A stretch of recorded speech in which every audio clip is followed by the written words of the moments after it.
What's up, guys? How are you doing? And today we're doing the heavy build tier list in the finals for the weapons. And before we actually get into it, there is a caveat. Obviously, we're not gonna put all the weapons together. We're only gonna use the 6 from the heavy build, the 6 primary weapons. Mixing and matching them together doesn't really make sense in that heavy has a unique style and medium has a unique style also, and there are perks and there are certain characteristics of the characters that you can't really merge all them together, but we'll have a tier list for each of them soon. Just show your support and drop a like below. So first of all, we got the sledgehammer, and obviously the sledgehammer is a great utility. It's very good for breaking down buildings. Sometimes the cash box or sometimes the cash out is actually in an area that you cannot reach because as a heavy you don't have zip lines, you don't have jump pads or anything like that. So sometimes you want to get to these hard reach places and you just have to break down the building to get to it. It's actually so good. The next thing is that you can actually one-shot lights with it, one-shot headshot lights. You can actually two-shot. Also, when you're using the right click, you can one-shot the lights, but you can actually two-shot the mediums. It's just that the heavy versus heavy is when it gets a little bit cheeky. But you guys are very slow fighting against each other. You'll surely drop a hit if you got the aim.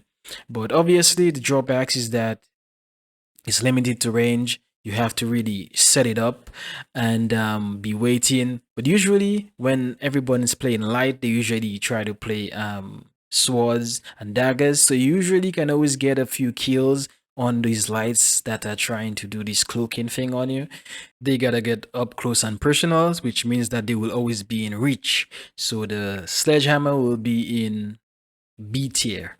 Next, we got the shotgun, the SA-12-16 shotgun. It's very good. The spread palette is kind of like a 8.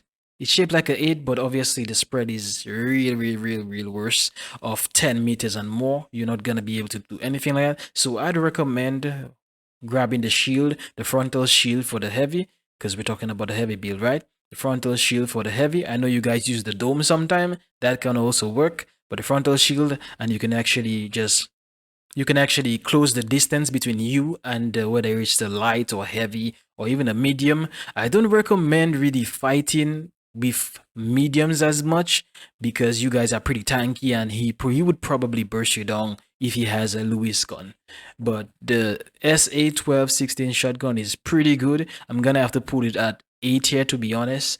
It really destroys the opponents. Once you hit all the pellets, you close the distance and you just shoot the enemy. Trust me, you're just gonna be melting people. The problem people have is actually having that compulsive reload syndrome where you just reload without even shooting all your mag. And I do that too, so don't feel bad. There are 4 different tubes, so you have 12 shots and each tube actually have 4 shots.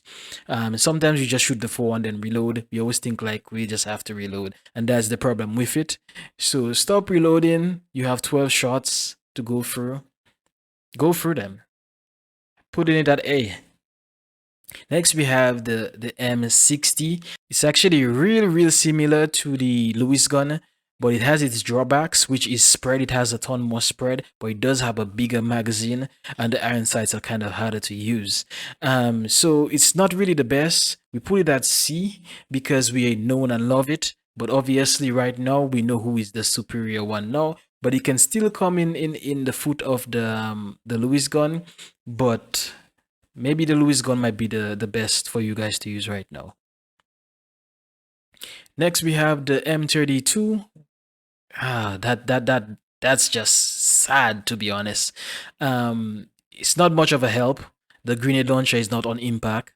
The grenade launcher actually has to bounce, and though it can make some good plays if you actually time it properly, but there is too much focus on trying to be good when you're playing with it and trying all sorts of bang shots and things, whereby it just doesn't work. Like you cannot really one shot people because you have to actually hit them direct impact, which is a skill shot, to be honest. Even lights, it's not like one shot in lights. It's just terrible, to be honest. And I think it's worth giving it a skip to buying it later rather than sooner. So it's in the D tier, to be honest. Next, we have the Lewis gun, S tier, obviously. It's the best weapon in the whole the whole heavy build. I think obviously when you move to gadgets, we'll see that the RPG is somewhere up there also, but this is only for the primary weapons and not for gadgets, which what the RPG is. So with the Lewis gun, you'll be able to beam people across the map. The spread is actually a lot less. Though you have a smaller magazine size, it's actually really, really, really good. And it will actually melt lights for sure. It destroys mediums. And it's very good for destroying heavies also. So it's actually S tier. Next, we have the flamethrower. No brainer, the flamethrower is kind of niche. Sometimes it works, sometimes it doesn't work. Comboing that with the goo gun, you can actually do a lot of plays. You can actually do a lot of plays, to be honest, and it makes you want to put it at a real high tier. But really and truly, it's pretty niche, and not every time you can actually do that well that you did every single game consistently, to be honest. Even with a party, playing with a party and trying to combo things together and stuff like that, it's still actually real hard to pull off those nice plays with it. But when it does happen, it's actually real nice when it happens. You have to close the distance every time. You have to close the distance every time, to be honest. And it means that everyone is gonna be killing you at range, certain maps whereby there's more open, certain areas where there is more open places, you're probably just gonna get beamed half of the time and you're gonna switch to your RPG, which is a gadget and not a primary weapon. So we're putting it as at C because it's very good, but it only kind of gets situational at times. Sometimes you just want to switch it out, to be honest. But you can just close the gap by using the frontal shield, as I said before. You could always use that and close the gap on the enemy, and it actually works. But the TTK is actually not that high, so almost every single weapon in the game can actually shred you before you kill them. So you got to keep that in mind. Every single weapon in the game can shred you before you actually kill them with a flamethrower. So that's about it. This is my tier list. This is pretty much my opinion on the list. Maybe you might have some different opinions. Drop it in the comment section below. I want to hear what you guys think. If you think that maybe the sledgehammer should have been in S tier because you have a ton of plays of it, or you think that the grenade launcher actually should be bumped up. Thanks for watching.